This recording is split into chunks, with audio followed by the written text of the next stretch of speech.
Le Nouvel Esprit Public, Philippe Meyer, bonjour.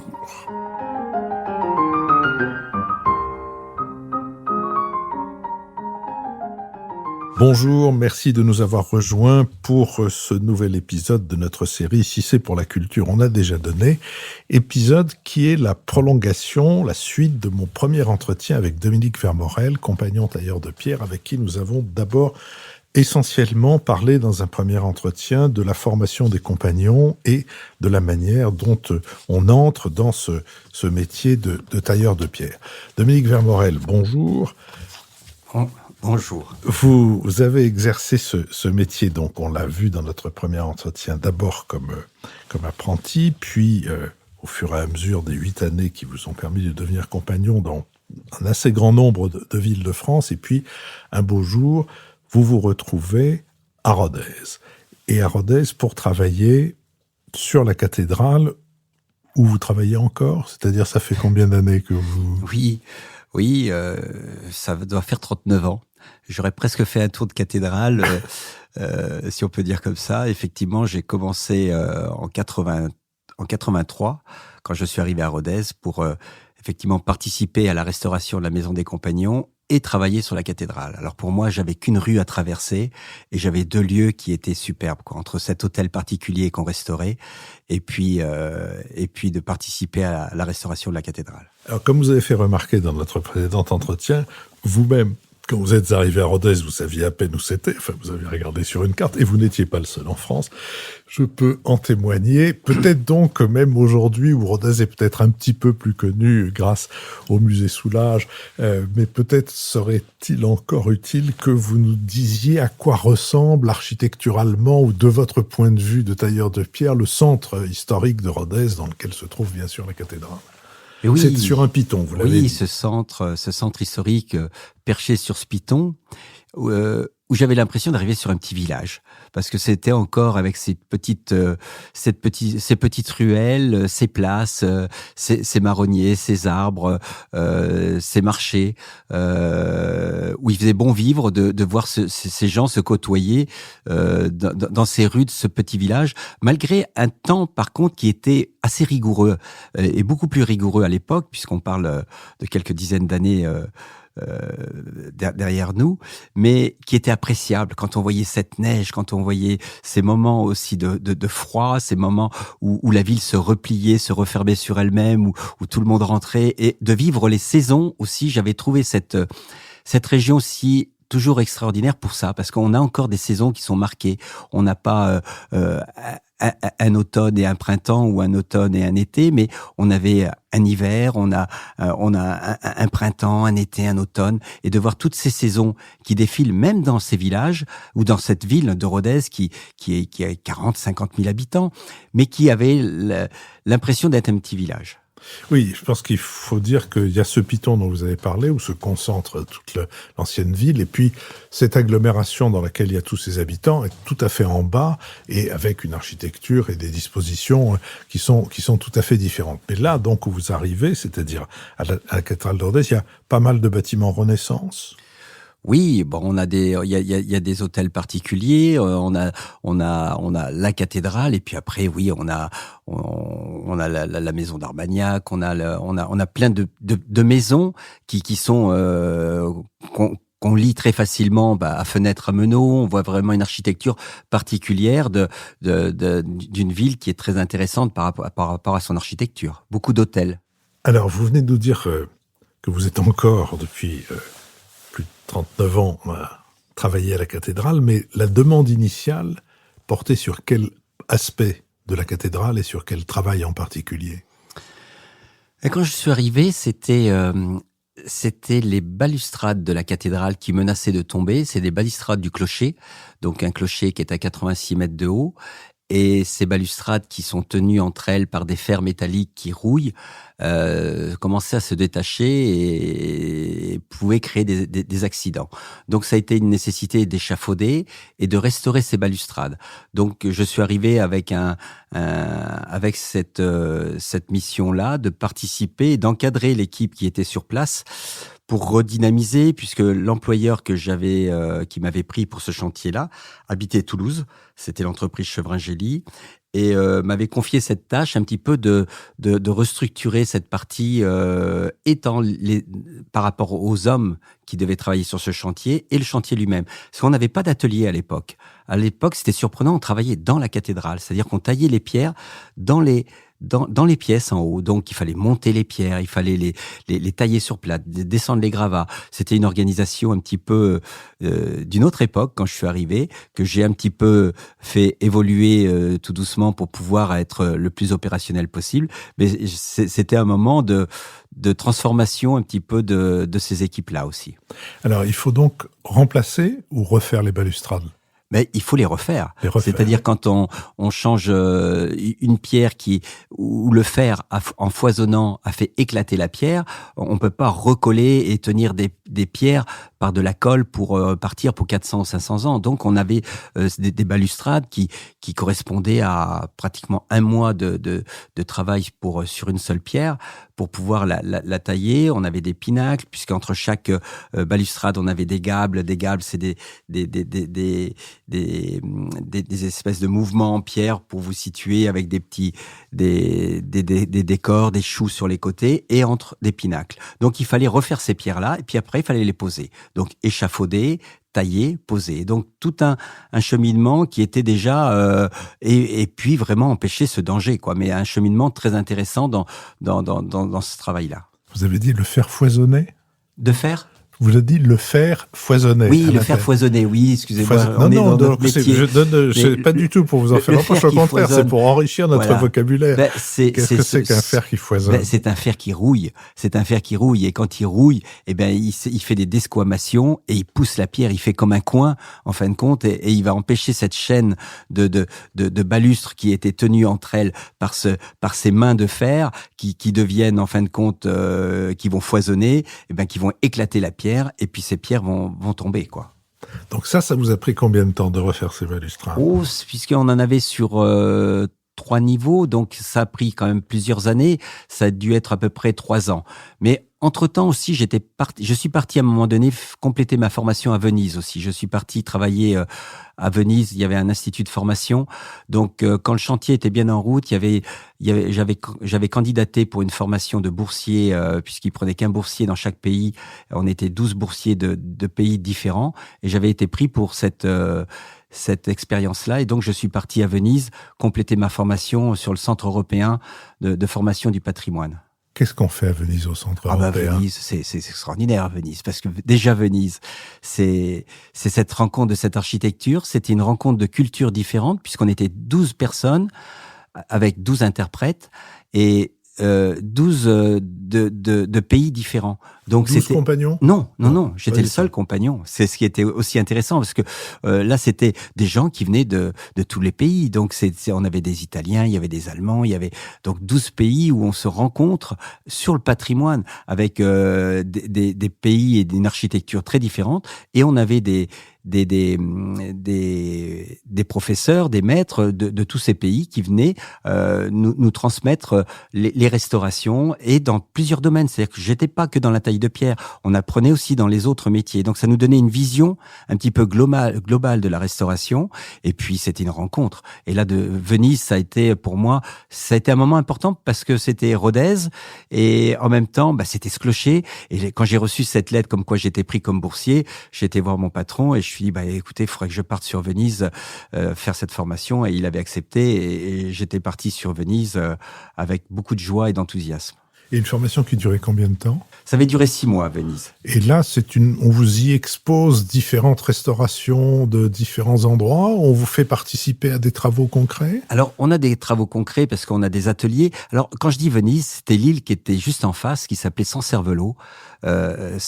C'était une île qui était un institut psychiatrique de l'époque, Sancervel, et de se retrouver sur une petite île en face de Venise, de traverser, prendre ou les Vaporetto, ou nous, j'avais restauré avec un Anglais un bateau, et on rejoignait Venise comme ça le soir après les cours. Et c'était des moments qui étaient chouettes, et de se retrouver sur une île avec ces hommes et femmes de métier, avec cette formation qu'on faisait, et on mettait en application. On avait des ateliers sur place. Et puis après, on allait faire sur les îles envoisinantes, on allait faire des expériences aussi et des restaurations. Mais on avait surtout nos propres laboratoires sur l'île de San-Cervello. Qu'est-ce que vous vous souvenez avoir appris? Qu'est-ce qui le plus vous a marqué? Ce qui m'avait impressionné aussi, c'était à l'époque, ce que je connaissais peu aussi, c'était les estampages, les modelages, les choses comme ça, où j'avais fait surtout une formation chez les compagnons de tailleurs de pierre, puisque mon métier c'était de savoir tailler tout ce qui était au niveau géométrique. C'est notre métier de tailleur de pierre.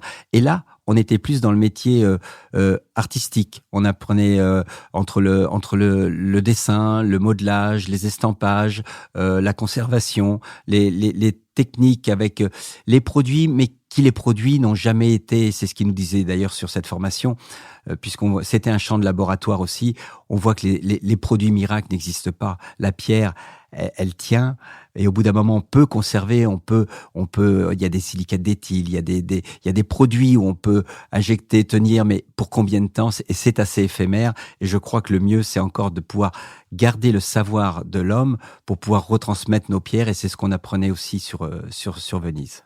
Les travaux de restauration qu'on vous présentait, auxquels éventuellement vous proposez de vous associer, c'était des travaux qui concernaient des bâtiments à Venise, où Dieu sait que les bâtiments sont attaqués de diverses manières, et maintenant encore plus depuis que ces épouvantables bateaux de croisière s'y promènent. Oui.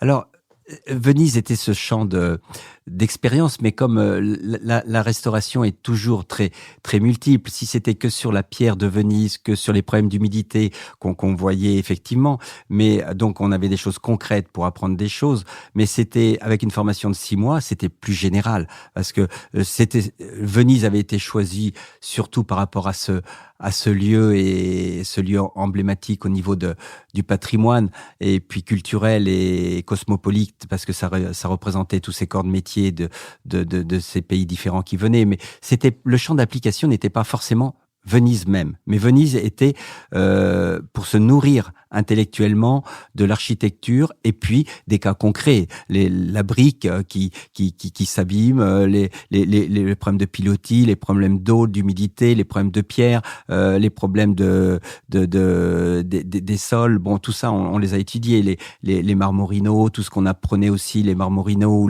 ou les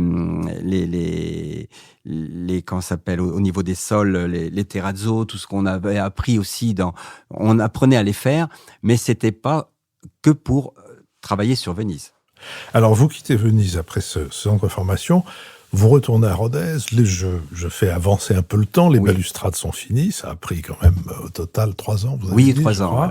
Voilà. Vous êtes arrivé en 83, on est donc en 86. Pas très longtemps après, en 88, vous allez créer votre propre entreprise. Donc vous vous fixez d'une part à Rodez, qui est toujours un endroit aussi éloigné de tout et aussi peu connu du reste des Français, même du reste du monde. Donc qu'est-ce qui qu'est-ce qui vous a poussé à créer votre entreprise et à le faire à Rodez? Il y a eu plusieurs choses qui se sont conjuguées, c'est-à-dire déjà le lieu me plaisait beaucoup, Venise, alors là de Venise à Rodez, mais donc ça y est, de Venise, je quitte Venise, je reviens à Rodez, et Rodez, de trouver toujours cette ville aussi jolie, cette cathédrale aussi emblématique pour moi, et la maison des Compagnons qui était en cours de finition, donc on a fini de restaurer presque la maison des Compagnons, et ce lieu-là me plaisait énormément. L'architecte des bâtiments de France que je connaissais à l'époque m'avait proposé aussi de me dire mais pourquoi vous repartirez, vous êtes bien ici, on a besoin de gens compétents, et m'a incité à me mettre à mon compte aussi, et j'avais cette envie, et donc j'ai démarré comme ça. Donc j'ai commencé tout seul en 88, voilà, je me suis lancé, j'ai été voir le banquier à l'époque, il m'avait demandé ce que j'avais comme garantie. Alors je lui avais dit j'ai un Tour de France ma caisse à outils, puis mon chien aussi, qui était important parce qu'il était bien connu à Rodez, mon chien. Il faisait partie de spectacles que Rodez faisait. Rodez avait fait autour de la cathédrale un spectacle qui s'appelait Collinet. C'est l'ancien maire de Rodez, Marc Sancy, qui avait organisé une sorte de, de représentation de l'histoire du Rouergue et plus précisément de l'histoire de Rodez. Ouais. Voilà, de la reconstitution aussi de l'incendie de Rodez, effectivement, et c'est vrai que la Maison des Compagnons participait à jouer en tant qu'acteur et figurant sur ce grand lieu et autour de la cathédrale. Et mon chien était très connu parce qu'il jouait. Et puis au moment de la peste, il faisait le mort. Tout le monde disait regardez le chien. Et puis d'un seul coup, le chien il se retournait un petit peu. Il faisait le mort. Donc mon chien était connu. Donc le banquier me prête un peu d'argent. J'ai acheté une 504 plateau à l'époque, qui était une 504 plateau, c'est-à-dire avec une benne derrière, un peu d'échafaudage. Et j'ai commencé tout seul en 88 avec quelques petits chantiers de restauration, mais ne pouvant pas travailler sur la cathédrale parce que j'avais pas la qualification encore à l'époque pour travailler sur les monuments historiques. J'avais le savoir, mais j'avais pas encore la qualification. Donc, mes confrères m'ont appelé après pour travailler comme sous-traitance sur la cathédrale. Donc, je faisais toute la taille de pierre. Mon atelier a vite grandi un petit peu. On est passé à 2, puis après à 3, 4, 5. L'entreprise a pris vite des dimensions parce que j'aimais prendre des chantiers plus importants aussi.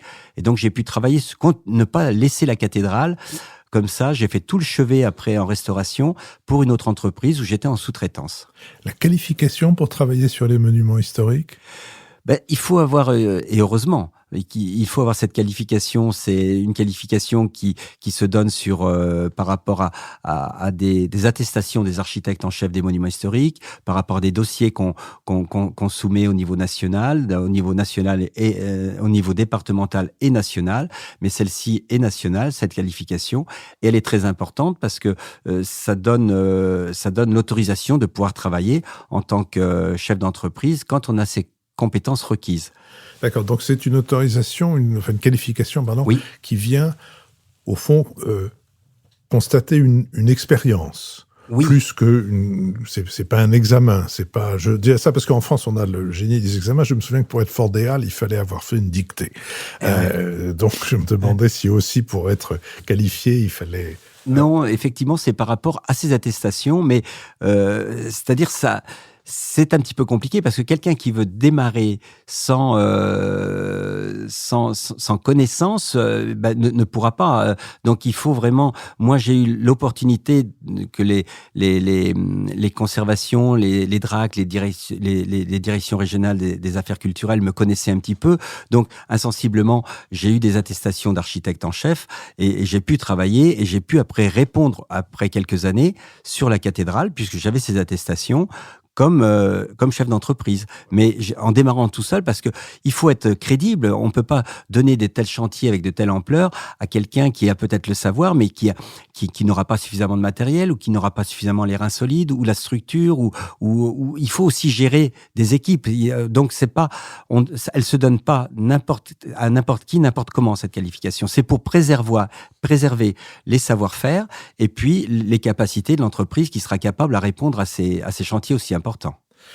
Votre travail, donc, est depuis 39 ans à la cathédrale de Rodez, mais c'est un travail en plusieurs tranches. On ne vous a pas demandé de rester là pendant les 39 prochaines années quand on vous a donné le premier. Donc, la première tranche, donc, les balustrades, on les a étudiées, nous avons vu.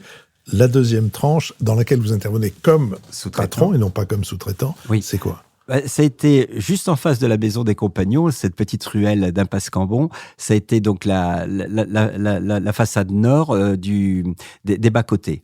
Donc ça a été cette première tranche où alors là pour moi c'était un événement parce que de la voir en tant que, je me souviens j'habitais Salles-la-Source, un petit village, les 10 ou 15 ouvriers que j'avais à l'époque, je les avais invités chez moi, on avait fait un repas dans le jardin et pour moi c'était un moment de fête et de joie d'avoir eu ce chantier en tant que chef d'entreprise. Je m'en souviendrai toute ma vie parce que c'était un moment important. Voilà, de travailler en tant que l'entreprise Vermorel avait cette tranche de travaux et j'arrivais à concrétiser quelque chose. Et en quoi est-ce qu'elle consistait, cette tranche? C'était des remplacements de pierre, on avait des remplages. Les remplages, c'est les fenestrages. Les fenestrages, ce sont ce qui tient les vitraux. C'est-à-dire que c'est en fin de compte le pourtour des vitraux, c'est ces éléments de pierre, c'est ces lancettes, c'est tout ce qui au niveau de l'architecture est autour des vitraux. Donc on avait des fenestrages à refaire. Donc c'était effectivement du dessin, de la taille, et puis après de la pose. Il y avait quelques gargouilles, il y avait des pinacles, il y avait des pierres aussi, simplement des pierres abîmées qu'il fallait changer. Mais c'était, même si c'était peut-être la plus petite tranche, ça a été une belle tranche de travaux parce qu'elle était très symbolique pour moi. Alors, est-ce qu'on peut poursuivre en évoquant les autres tranches qui ont suivi jusqu'à aujourd'hui? Vous êtes toujours à la cathédrale de Rodez. Alors, effectivement, 39 ans. Faut pas se dire 39 ans en continu. Des fois, il y avait des interruptions de 6 mois, 8 mois, 1 an, entre d'autres marchés qui se lançaient tout doucement. Il y avait des travaux à l'intérieur. L'architecte des bâtiments de France a fait beaucoup de travaux sur la cathédrale de Rodez. À l'intérieur, on enlevait les grilles au niveau du chevet qui étaient à l'intérieur. On nettoyait des chapelles. Donc, il y avait toujours une activité. Même s'il n'y avait pas d'échafaudage pendant 6 mois à l'extérieur, il y en avait à l'intérieur, je vous rassure. Parce que les Ruthénois disent souvent, effectivement, on a toujours vu la cathédrale de Rodez avec des échafaudages. Mais il y avait des moments d'interruption sans échafaudage, mais peu. Alors donc le tour a été effectivement le clocher, le chevet, cette façade nord du bas-côté, et après le clocher où on est remonté 3 ans sur chaque façade du clocher. Alors le clocher, c'était la première, ça a été la face nord, la face ouest et la face est, mais c'était 3 ans de travaux, un peu plus même sur chaque tranche du clocher, mais à 86 mètres de haut, monter un échafaudage là-haut, se retrouver avec, se dire à l'époque, en 1526, ils étaient là, et là, 500 ans après, ou à peine, mais se retrouver à restaurer ces pierres-là, c'était des beaux moments aussi au niveau du clocher. Alors, Dominique Vermorel, dans un prochain entretien, on parlera d'une autre restauration qui avait un caractère assez différent à certains égards, qui est la restauration du château de Bournazel. Je l'avais annoncé dans notre premier entretien, et nous avons ici reçu les propriétaires, mais là on vient de parler de Rodez et de sa cathédrale. Évidemment, ça me conduit à vous poser la question de Notre-Dame. Comment vous, de votre point de vue de compagnon tailleur de pierre, vous voyez l'ampleur de ce travail? Et est-ce que vous avez la possibilité d'y prendre part? Alors Notre-Dame de Paris, effectivement, quand on a tous vu cette flèche partir, disparaître comme ça en fumée, moi j'ai eu cette émotion aussi. J'ai eu des gens qui m'ont envoyé des mails, des SMS catastrophés. Mais je me suis dit, dans ce côté de bâtisseur, de tailleur de pierre, pour moi c'était grave, mais c'était pas irréparable, parce que je savais qu'on avait les hommes de métier pour le faire. Moi, j'ai répondu tout de suite, mais on la refera. Et je me souviens des SMS que j'envoyais, qui déconcertaient certaines personnes, en se disant, mais parce que je savais que tant qu'on a le savoir et les hommes de métier, on est capable. Et pour la plupart des Parisiens et du monde entier qui voyaient s'anéantir, partir la cathédrale en fumée, en se disant, mais on pense que c'est immuable. Mais que ce patrimoine, il va rester toute la vie. Mais non, il va pas rester toute la vie. Il peut partir en fumée, mais il peut rester si on a... Notre patrimoine ne peut jamais mourir si on a le savoir-faire pour le restaurer ou le refaire comme à Paris. Vous voyez, Rodez, qu'on est en train de refaire ses pierres, c'est un gros pulse. On enlève une pierre, on en remet une autre. Mais si on perd ce savoir-faire, eh ben, ça serait immuable. Tandis que là, on repart pour 500 ans à chaque fois. On change une pierre, elle est là. Là, Notre-Dame, c'est un chantier fabuleux. Il s'est mis une organisation. J'ai été le visiter à 2 reprises. Impressionnant même, parce que, pour moi, du temps des cathédrales, quand on construisait les cathédrales, on posait la première pierre et on savait pas quand on finirait une cathédrale. Donc, il n'y avait pas de date de fin. Tandis que là, il y a une date de fin. Et la date de fin, il faut aller assez vite. Donc, il y a toute une organisation, il y a toute une ville qui est autour, qui est structurée. Quand je l'ai visité, ce chantier-là, je me suis dit, pour moi, malgré qu'on est une 60aine dans l'entreprise, je me suis pas senti seul, en tant que tailleur de pierre, prendre cette mission dans le délai imparti. Donc j'ai préféré répondre avec un collaborateur, avec une autre entreprise, où on a répondu pour un lot sculpture, pour reprendre éventuellement une tranche, une partie de travaux qui serait plus à ma hauteur et à ma dimension, que de rentrer dans ce défi qui était trop avec un temps trop imparti. Oui, c'est l'idée d'avoir fini en 2024, oui, qui change complètement oui, la donne pour vous. Évidemment, j'imagine qu'après la catastrophe, vous aviez eu quelques informations sur la manière dont le bâtiment avait été affecté, mais quand même, quand vous y êtes entré pour la première fois, après l'incendie, qu'est-ce qui vous a le plus frappé ? Ce qui m'a frappé, quand j'y suis rentré, c'était déjà en cours de restauration, mais de voir l'organisation qui s'était mise en place, c'était vraiment quelque chose d'extraordinaire, de s'être donné tous ces moyens mais ce côté désœuvré, ce côté, moi je l'ai vu reconstruire.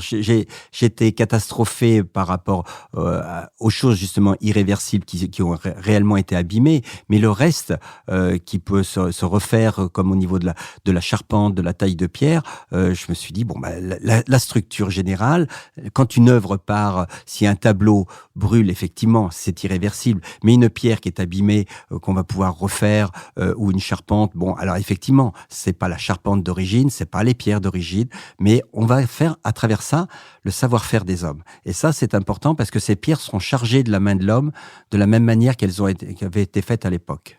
Sans compter qu'il y avait déjà beaucoup de choses à Notre-Dame qui n'étaient pas d'origine, parce qu'au fil des siècles, elles avaient été modifiées. Et je ne parle pas seulement des modifications initiées par Viollet-le-Duc. Ouais. Dominique Vermorel, je vous remercie. Comme je l'ai annoncé déjà il y a quelques instants, donc nous nous retrouverons pour parler d'une autre de vos restaurations majeures, après la cathédrale de Rodez, la restauration du château Renaissance de Bournazel.